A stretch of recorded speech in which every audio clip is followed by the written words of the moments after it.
د سپوږمۍ تر کلي.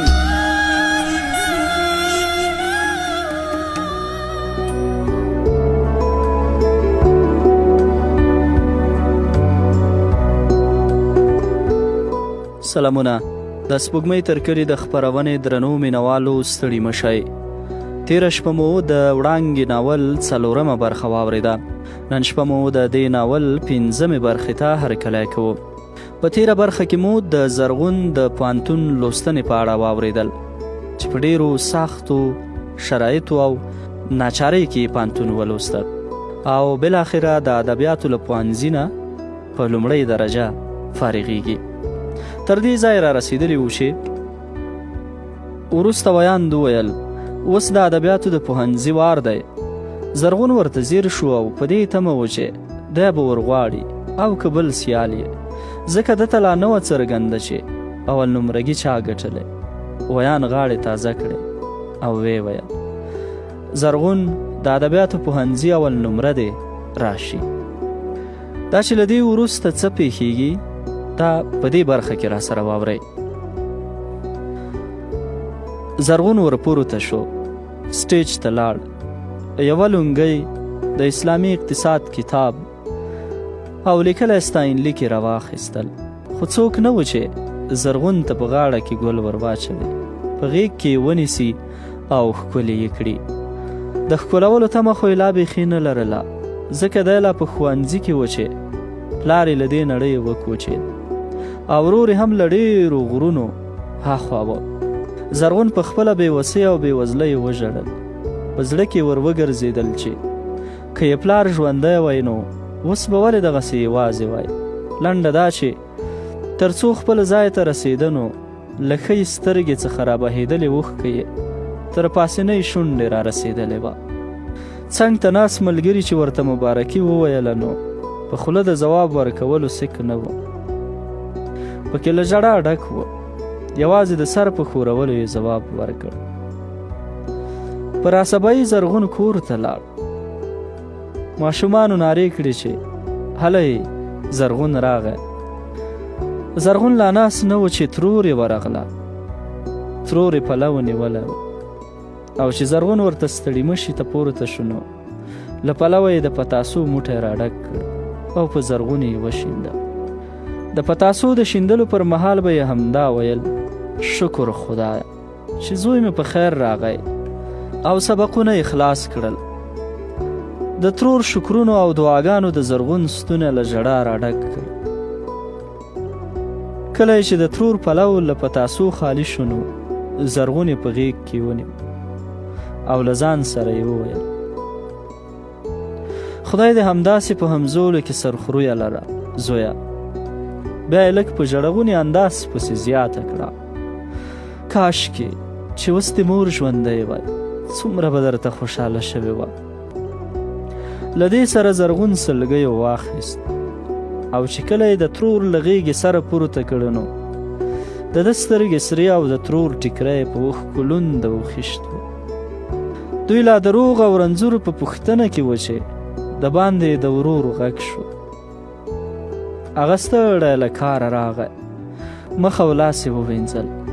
زرغون ته یې ستړي مشي او مبارکي وویله. زرغون په مانیجن غږ ورته وویل تاسو ته دې مبارک وي، دا ټول ستاسو د لورینو او هڅونو برکت دی. زرغون لاس کړ، لونګۍ یې راواخیسته او د خپل ورور مخې ته یې کېښوده. ویل یې لالا دا یې ما ته د اول نمرګۍ او فراغت په تحفه کې راکړې، خو دا زه د ځان نه ستاسو حق ګڼم. ورور یې په لونګۍ لاس تېره کړ، بڼه یې روڼه وځلېدله، سترګې یې له اوښکو ډکې شوې او د ترور چې پرې پام شو نو ویې ویل اوه زویه اوښکې دې پاکې کړه، خپله هم دغسې یم چې نه د ښې خبرې او خوښۍ زور لرم او نه د بدې خبرې، خدای مو دې ترې وساتي. په غم او ښادي دواړو کې مو له سترګو اوښکې دارې وهي.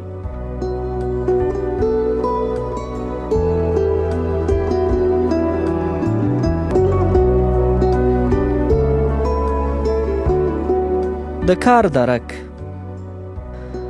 زرغون د کتابونو په سمولو لګیا و چې د کلا ور وډبېده. لږ وروسته یې کوچنی وراره ورننوت او ورته ویل یې کاکا هلته د باندې دې څوک غواړي. زرغون چې ور ووت د لیسې ښوونکی و. له ټولو سره یې غېږ په غېږ روغبړ وکړ او وروسته یې ټول کور ته ننویستل. د لیسې سرښوونکي ورته مبارکي ورکړه او ویل یې شاباس زرغونه، باور وکړه چې ډېر لوی کار دی وکړ.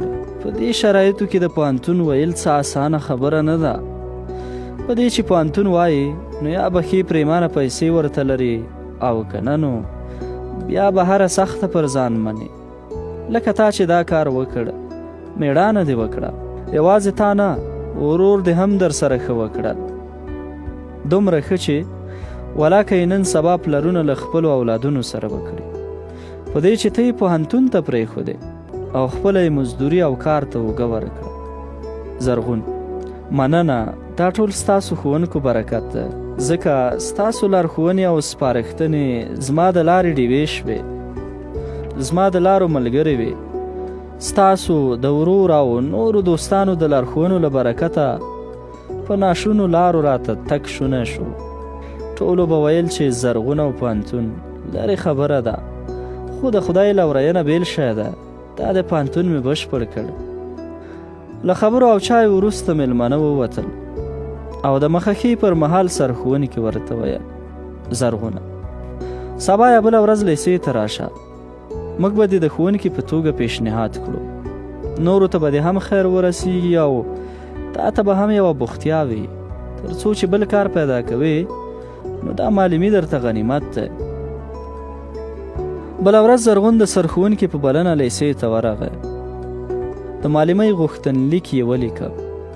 د غوښتنلیک په پای کې د لیسې سرښوونکي خپل لاسلیک وکړ. بیا یې دغه غوښتنلیک په پاکټ کې بند کړ او زرغون ته یې ورکړ چې مرکزي دفتر ته یې یوسي. زرغون سهار د وخته د پېښور موټر کې سپور شو. په څه خواریو یې مرکزي دفتر پیدا کړ. څو دقیقې د مشر د خونې په وره کې کېناسته. کله چې د دفتر پیاده ورته د ننوتلو وویل نو دننه ورغی. سلام یې وکړ. خپل غوښتنلیک یې د هغه مخې ته کېښود. د پاکټ د پاسه لیکل یې ولوستل او ورته کړی هغه بل افیس له ورشه. بله خونه یې هم په پوښتنه پیدا کړه، خو چې هلته ورغی نو لکه د جمعې مړی همداسې یو پر بل سپاره او نږدې غرمه وه چې یوې بلې خونې ته ورغی.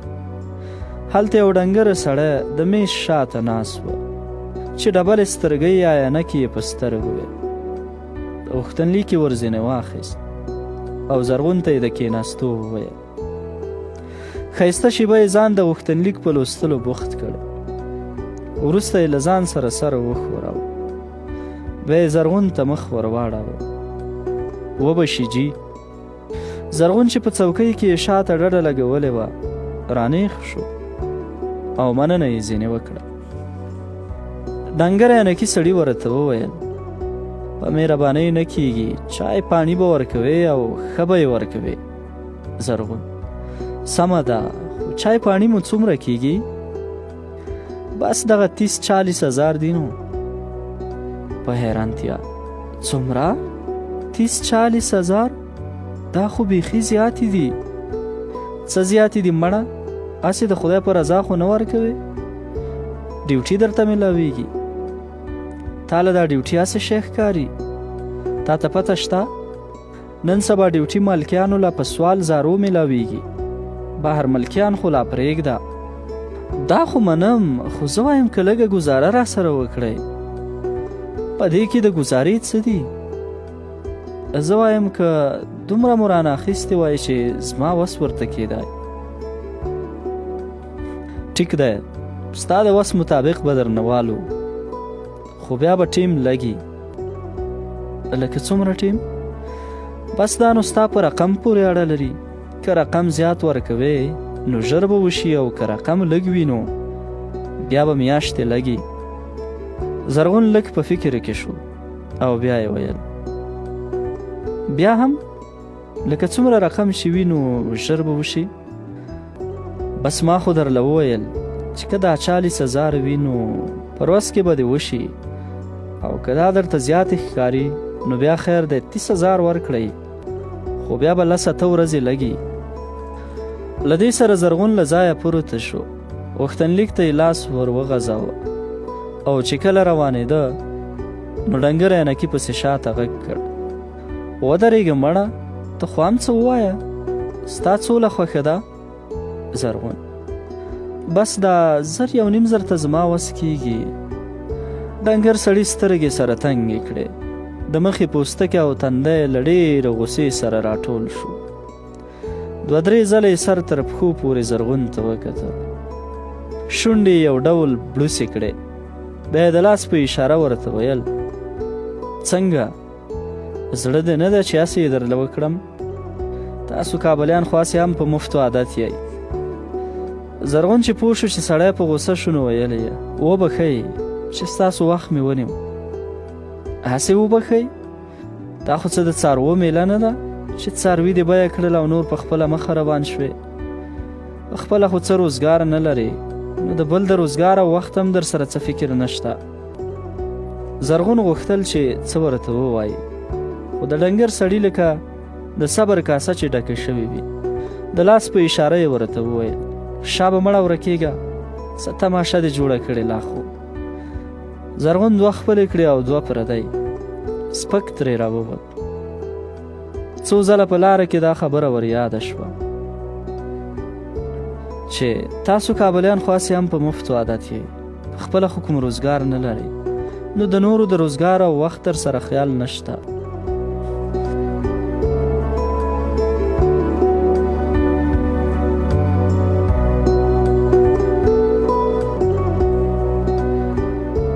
زرغون ستړی ستومانه ماښام مهال کورو ته ستون شو. د شپې تر ډېره په دې فکر کې و چې څه وکړي. اوس خو یې نو په کور کلي کې هم څه کار نه شو کولی، ځکه ټولو به ویل ارمان مې هغه 14 کاله خواري ده. چا به یو څه ویل او چا بل څه. د کلیوالو دغه وړ پیغورونو زرغون په کور کلي کې له کار کولو زړه توری کړ. څو ورځې نورې هم په کاله کې تېرې کړې، خو له بېکارۍ زیات رنځېده. له معلمې هم زړه صبره شو، ځکه یو خو یې 40-40 روپۍ نه شوې ورکولی، او بل دا چې د ډنګر سړي سپکې سپورې به ور په یاد شوې، نو له معلمۍ به یې هم زړه تور شو. څو ورځې د کار په اړه فکر وکړ، له ځان سره یې وویل: نشته داسې لوری چې ور وتښتي کمزوری. زرغون چې دا د دنیا سوچونه وکړل، نو له پنجاب پرته بل لوری او لودن په نظر ورنغی. بله ورځ یې له ځان سره غوټه کړه چې مخ پر پنجاب ورشي. پنجاب ته یې ځکه زړه ښه کړ چې ده به ویل: په پنجاب کې نه څوک په چا د ښو کار لري او نه د بدو، هر څوک خپل کار کوي. د ماسخوتن له ډوډۍ خوړلو وروسته زرغون زړه نازړه ورور ته ور یاده کړه چې سر سبا پنجاب ته ځم. ورور یې ورته وویل: زرغونه قرار کښېنه، که د قلم ملم څه کار درته پیدا شو او کاوه دې ویې کړه، که نه له پنجاب څخه تیر شه. 1 کال خو یې په تیارې خوره او چیکه او حساب مه منه. زرغونه: نه بس ده، ډېره مې په تیارې وخوړله. تیارې خواړه هم ښه نه وي، سړی لټ روږدی کوي. هسې نه چې په همدې تیارې یوه ورځ تاسې د اوږو بار شم، بیا به تاسو هم راپورې په تنګ شئ. ورور یې ویل: دا خبره مه کوه، ځکه سترګې هېڅ وخت هم په بڼو نه درنېږي. زرغون: خیر یوسې، زه پوهېږم چې تاسو څومره مهربانه یې. له دې سره زرغون خپلې د خوب خونې ته لاړ. سهار چې ورور له جومات را وګرځېد نو لا د زرغون د خونې ګروپ مړ و. ویل یې: نن پرې ناوخته شوي که څنګه؟ نور کله خو به دا وخت لا د وخته زرغون مونځ کړی و او تلاوت به یې کاوه. د زرغون کوټې ته یې سر ور ښکاره کړ، بستره خالي پرته وه. فکر یې وکړ چې اوداسه ته به تللی وي. خپلې خونې ته لاړ، بالښت ته یې تکیه ووهله او تسبیح یې اړولې. په همدې کې پریشانۍ وړی و. یو وخت د پیالو کړنګاله پریشانۍ را بیداره کړ چې سترګې یې رڼې کړې نو دسترخوان هوار و او ډکه پیاله یې مخې ته ایښې وه. د چای په وخت کې هم زرغون را معلوم نه شو. پوښتنه یې وکړه چې زرغون ولې چایو ته رانغی؟ مېرمنې وویل هغه کور کې نشته، لکه چې چیرې تللی، ځکه کوربن هم خالی دی او دواړه جوړې کالي له ځانه سره وړي. دوی په همدې سوال و ځواب کې و چې په جیب کې یې ټلیفون وشرنګېد. ټلیفون یې راوویست او غوږ ته یې ونیو. زرغون وویل لالا سلام، زرغون یم، زه پنجاب ته لاړم. له دې سره یې ټلیفون بند کړ. زرغون پخوا هم څو ځله پنجاب ته په مزدورۍ پسې تللی و، نو ځکه یې له ورور سره د ورک کېدو او یا غلطېدو اندېښنه نه وه. خو بیا هم د زرغون په تلو خواشینه وه. زرغون څو میاشتې په پنجاب کې تېرې کړې. هلته یې لوښي او کپړې په شا ګرځولې. سهار به یې چې پڼه په شا کړه نو تر مازدیګر مهاله به کور په کور، کلي په کلي، کوڅه په کوڅه ګرځېده. زرغون له ورځو نه یوه ورځ چې څه یوه کلي ته ورسېد نو د کلي له ښوونځي څخه د ماشومانو په غږ کې د پاک سرزمین شاد و باد اورېدو سره ځای په ځای ودرېد. خپلې د ښوونځي ورځې او ترانه چې هر سهار به یې ویله عسکر یو د اسلام، عسکر یو د اسلام، ور یاده شوه. یوه شیبه ولاړ و، بیا روان شو او لږ وړاندې د پټي په پوله خپله پڼه کېښود او څنګ ته یې کېناست. زرغون ماشومانو ته غوږ غوږ و. لږ وړاندې په ډیران کې یو خړکی څه شی تر سترګو شو چې کتلې د 14-15 کلو په منګ هلک و. پلاستیکي بوجۍ یې د ډېرو خیرو او غوړوالي له لاسه خړه معلومېده. ماشوم په ډیران پلاستیکونه او هډوکي راټولول او خپلې بوجۍ ته یې ورچول. د ښوونځي ماشومانو له هماغسې پاک سرزمین شاد و باد په ترنم زمزمه کوه.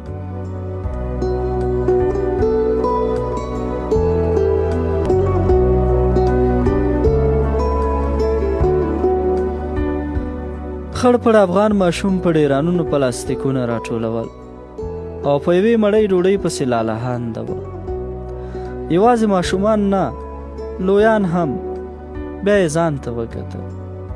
ما نه ګورې؟ 14 کاله مې خواري وکړه، پوهنتون مې وویلی.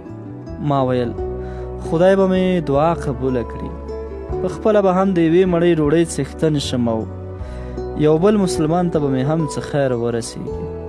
خو خدا زده چې خدای پاک په کومه ګناه نیولی یم. نه مې بل ته خیر ورسید او نه مې دا د خوارۍ پیټی له خپلو اوږو سپک شو. په همدې سوچونو کې د هغه ډنګر سړي خبرې ور یادې شوې.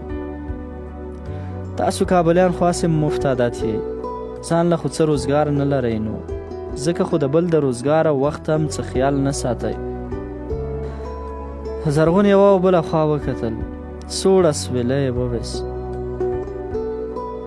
بیګاني خبرونه ور یاد شول چې د بمباریو له امله درګره د خلک له کور او کلي تښتي. دې خواته یې هم څوک نه راپرېږدي، لکه د اوبو یې مخه ورته ډب کړې. بیا یې له ځان سره وویل خدایه ته مو غیبي ثواب وکړې. روسان خو د خدای په فضل ووتل، اوس انګریزان راپسې د دنیا له هغه بله سره راغله. خدای دې خیر کړي چې له دې وروسته به څه پېښ شي. دا نو هغه ورځې او شپې وې چې امریکایانو تازه د طالبانو په ورکوي پسې مټې را بډ وهلې وې. بې دریغه بمبارۍ روانې وې او زرغون به هره ورځ د خبرونو له لارې ځان خبروه. کومه ورځ به یې چې د ولسي وګړو د مرګ ژوبلې خبره واورېد نو سر به یې وښوراوه او له ځان سره به یې وویل خدای دې خیر کړي. زرغون چې ماښام کله پیټی په دیره کې کېښود او جیبونه یې ولټول نو ایله یې دومره ګټلې وې چې د هوټل ډوډۍ یې شي. یو نن نه، دا څومه ورځ وه چې ایله یې خپله کرایه او د هوټل خرچه ګټله. د اختر په رانږدې کېدو سره یې د سودا خونده نه وه.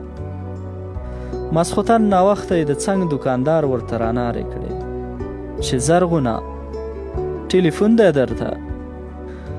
د ټلیفون له غږ سره یان د پښو په غټو ګوتو کې څړیکې شوې. تر څو چې ټلیفون ته رسېده نو 100 چورتونه یې له ځانه سره ووهل. ویل چې څه ناروغي ده، څوک به مړ وي او که څنګه. پر میز ایښې د ټلیفون غوږۍ یې ورپورته کړه او چې څنګه یې کړه، زرغون یم اورم. زرغونه سلام. نجیب یم ټولګیوال دی. نجیب جانه ستړی مشې، څنګه حال ده، ژوند په خیر تیریږي؟ اوهو زرغونه چې ټلیفون قطع نشي، یوه ضروري خبره مې درته کوله. سهار د وخته سیخ پېښور ته راشه، زموږ دفتر خو دې لیدلی؟ اوهو خیر خو به وي؟ خیر خیریت دی، د کار درک مې درته کړی، که خدای کول د پنجاب له مزدوریو به د عمر بېغمه کړم. سمه ده، ډېره مننه، ښه شپه، د خدای په امان. زرغون خپل پڼ خلاص کړ، لوښي او کپړې یو یو ټیکهدار ته ور حساب کړل، سر یې ولګاوه، خو له ډېرې خوښۍ خوب نه ورتلو. د نوي کار زیري ته ښه خوشحاله وه. د نجیب دا خبره چې که خدای کول نو د پنجاب له مزدورۍ به د عمرې بېغمه کړم، زړه باغ باغ شو. له ځان سره یې وویل بنده حیران، خدای مهربان. سهار چې څو لمر څریکه وهله نو زرغون په نوې اډه کې له موټره ښکته شو. له هغه ځایه د کارخانو موټر کې وخوت، سپین جومات سره ترې ښکته شو، مخ په جنوب روان شو. له نیره هم واوښت. هلته له دوکانونو څو کوڅې وړاندې د قبلې لور ته تاو شو. په کوڅه کې وړاندې د سپین لوی کور تور وره ته ودرېد. د زنګ تڼۍ یې کېکاږله او د وره له پرانیستلو سره یو لوړه سړی چې ننګړې ږیره یې وه وپوښت څوک دې په کار دی؟ زرغون. نجیب. راځه دننه. دننه یې زرغون په انتظار خونه کې کېنوه. په خپله لاړه او د میز د پاسه د ایښودل شوي ټلیفون غوږۍ یې په چپ لاس غوږ ته ونیوله. یو دوه تڼۍ یې کېکاږلی، لږ شیبکۍ وروسته یې کړه. د زرغون په نوم ستاسو میلمه په انتظار خونه کې ده. غوږۍ یې کېښوده او زرغون ته یې وویل نجیب به اوس راشي.